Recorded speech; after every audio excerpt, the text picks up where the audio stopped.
জেনা বেবিচারের কিছু হদ বয়ান করেছেন আল্লাহ আজ্জা ওয়া জাল্লা। সূরা নূর, এই নূরের মধ্যে এই সূরা নূরটি আল্লাহ আজ্জা ওয়া জাল্লা নাজিল করার পরে হযরতে ফারুক আজম তিনি মদিনাবাসীদের কুফাবাসীদের কাছে একখানা চিঠি লিখেছিলেন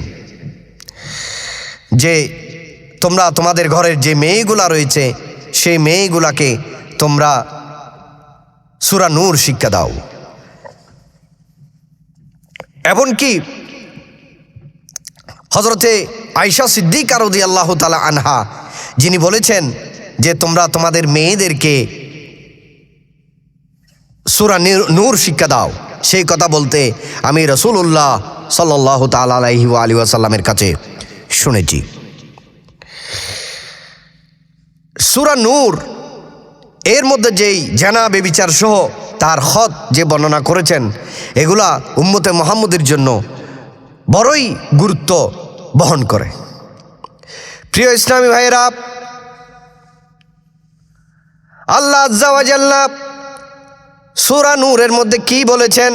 সূরাতুন আনজালনাহা ওয়া ফারাদনাহা ওয়া আনজালনা ফিহা আয়াতিন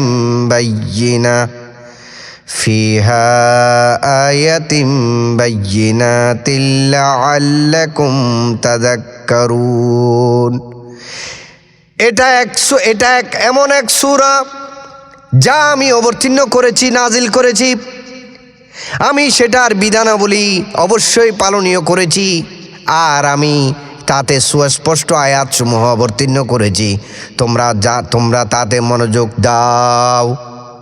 আল্লাহ আজ্জা ওয়া জাল্লা এই সূরা নাজিল করার পরে হযরতে ওমর রাদিয়াল্লাহু তাআলা আনহু কুফাবাসীদের কাছে যেই চিঠি লিখেছিলেন সের মধ্যে বর্তমানে সেই চিঠি সম্পর্কে বর্তমানে কিছু অবিশ্বাসীর দল যারা বলে there is no God, we are created by the nature, আমরা মুক্তমনা, তারা সেখানে একটা বিষয় বর্তমানে গবেষণা তারা বের করছে যে সূরা নূর শিক্ষা দিতে বলেছেন এবং মেয়েদেরকে হাতের লেখা শিক্ষা দিতে নিষেধ করেছেন। এখানে যেই আয়াতটুকুর ব্যাপারে হযরতে উমর রাদিয়াল্লাহু তাআলা আনহু যেই কথা বলেছেন সেখানের মধ্যে মেয়েদেরকে হাতের লেখা শিক্ষা দেওয়ার ব্যাপারে যেই কথা উল্লেখ করেছেন না দেওয়ার ব্যাপারে সেখানে সে কিছু রুখসত করে নিয়েছিলেন। ইসলামের মধ্যে পরিস্থিতি মোতাবেক অনেক সময় দেখা যায় অনেক বিষয় অবতীর্ণ করেন এবং অনেক বিষয় সিদ্ধান্তে উপনীত হন। ইসলামের মাযহাব মিল্লতের খেদমত এবং মাযহাব মিল্লতের উপকার চিন্তা করে অনেক বিষয় আনয়ন করে, কিন্তু মাযহাব মিল্লতের সিদ্ধান্তে উপনীত হয়ে অনেক সময় অনেক আয়াতকে এবং অনেক সিদ্ধান্তকে রুখসত করে দেওয়া হয়। পরবর্তীতে ফারুক আজম সেই কথা রুখসত করে দিয়েছিলেন, শুধুমাত্র সূরা নূর শিক্ষা দেওয়ার কথা বলেছিলেন। এখানে মেয়েদেরকে যে খত লিখা সেই বিষয়টা পরে মামনু করেছেন। এখানে যেমন একটা বিষয় উদাহরণস্বরূপ আমি বলছি, যখন কোনো অবিবাহিত কোনো লোক যখন ব্যভিচার করে জেনা করে তার জন্য 100 দুররা এবং 1 মাসের অতিক্রম হয় এমন কোনো দূরবর্তী স্থানে পাঠিয়ে দেওয়া।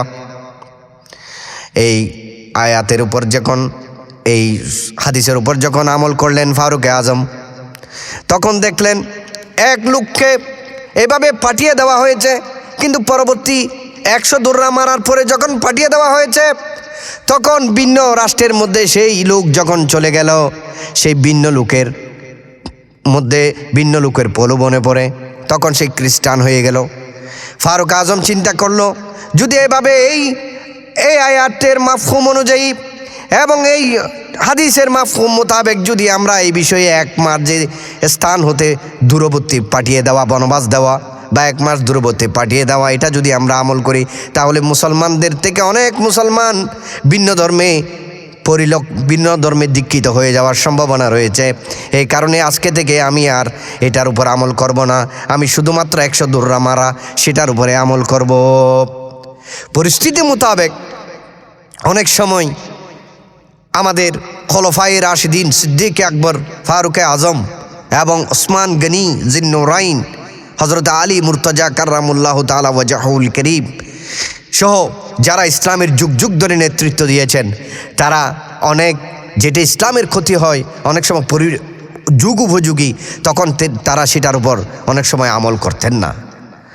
সুতরাং নাস্তিকরা যদি বলে যে এই আয়াত নাজিল হওয়ার পরে মেয়েদেরকে লেখা শেখানোর জন্য, পড়ালেখা শেখানোর জন্য মানা করা হয়েছে, তাহলে সেই যুক্তি দিয়ে যারা ইসলাম বিশ্বাস করে না তারা আর পার পাওয়ার সুযোগ নাই। আল্লাহ আজ্জা ওয়া জাল্লা বলেছেন, আয-যানিয়াতু ওয়াজ-যানি ফাজলিদু কুল্লা ওয়াহিদিম মিনহুমা মিয়াতা জালদা। যেই নারী ব্যভিচারিণী হয়, যেই পুরুষ হয় ব্যভিচারী, তবে তাদেরকে 100 কষাঘাত মারো, 100 বেত্রাঘাত মারার জন্য, 100 বাড়ি মারার জন্য কোরআনে পাকের মধ্যে সাবিত করেছেন তাদেরকে 100 দৌড়া মারা হবে।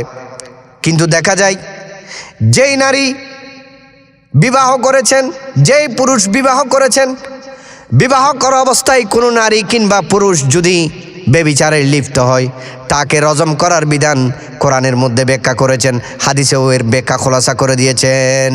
রজম, সেই রজমটা কি?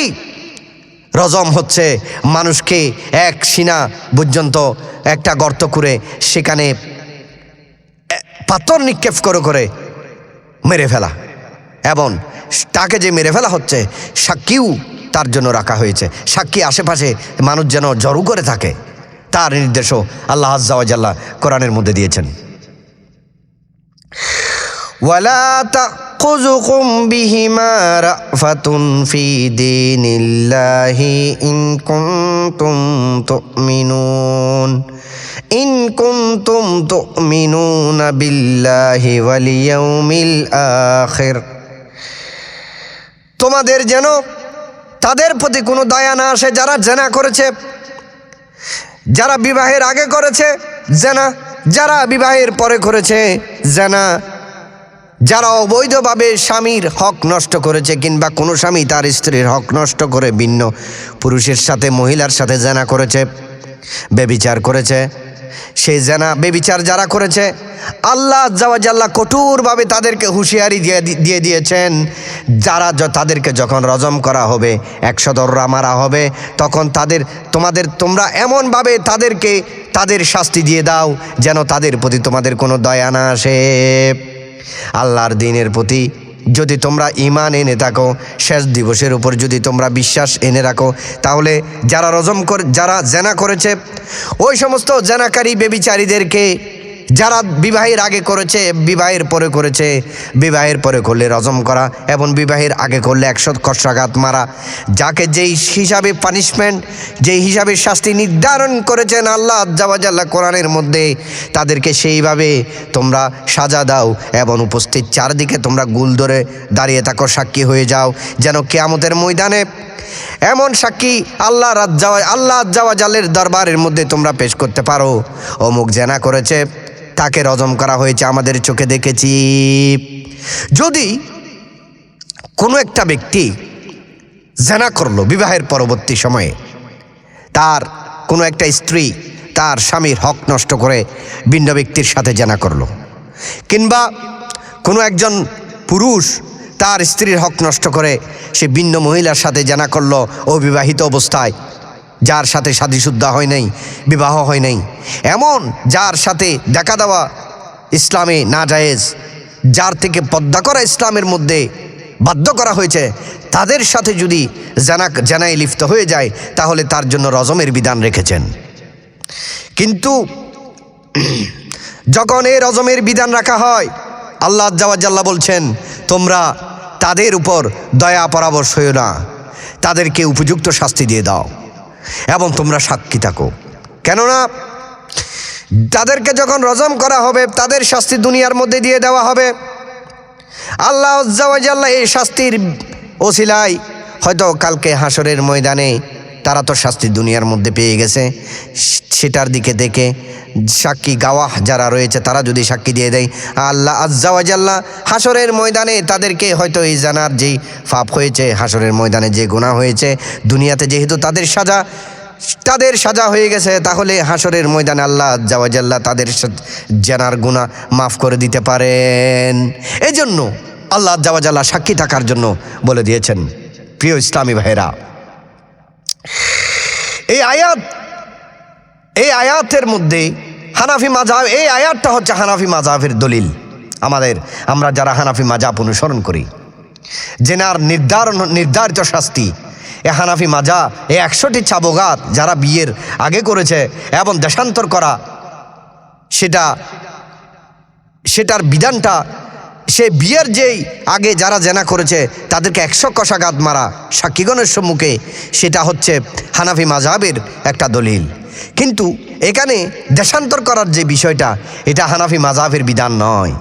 হানাফি মাযহাব সেটাকে হযরতে ফারুক আজম রাদিয়াল্লাহু তাআলা আনহুর যে হাদিসখানা বর্ণনা হয়েছে, সেই হাদিসের পর থেকে হানাফি মাযহাব দেশান্তর করার বিষয়টা হানাফি মাযহাবে সাপোর্ট করে না। আয-যানি লা ইয়ানকিহু ইল্লা যানিয়াতান আও মুশরিকা ওয়াজ-যানিয়াতু লিয়ানকিহুহা ইল্লা যানিন আও মুশরিক ওয়া হুররিমা যালিকা আলাল মুমিনিন।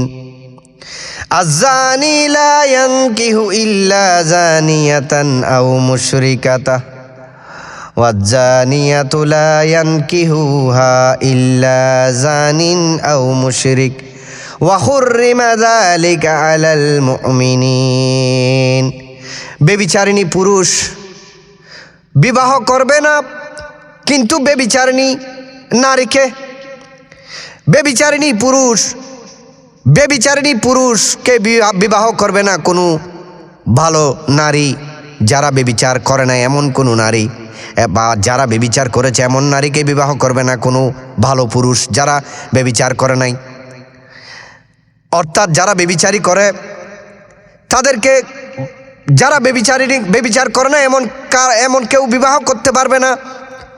ইসলামের আদিকাল থেকে, ইসলামের প্রাথমিক ইতিহাসের মধ্যে ব্যভিচারীদেরকে বিয়ে দেওয়া এটা হারাম ছিল, কিন্তু পরবর্তীতে সেটাকে তাদের উপযুক্ত শাস্তি দেওয়ার পরে বিধান জায়েজ করেছেন। ব্যভিচারিণী পুরুষ বিবাহ করবে না, কিন্তু ব্যভিচারিণীকে অথবা অংশীবাদিনীকে এবং ব্যভিচারিণীকে বিবাহ করবে না, কিন্তু ব্যভিচারী পুরুষ অথবা মুশরিক। আর এই কাজটা ইমানদারদের উপর সাবেত করা হয়েছে।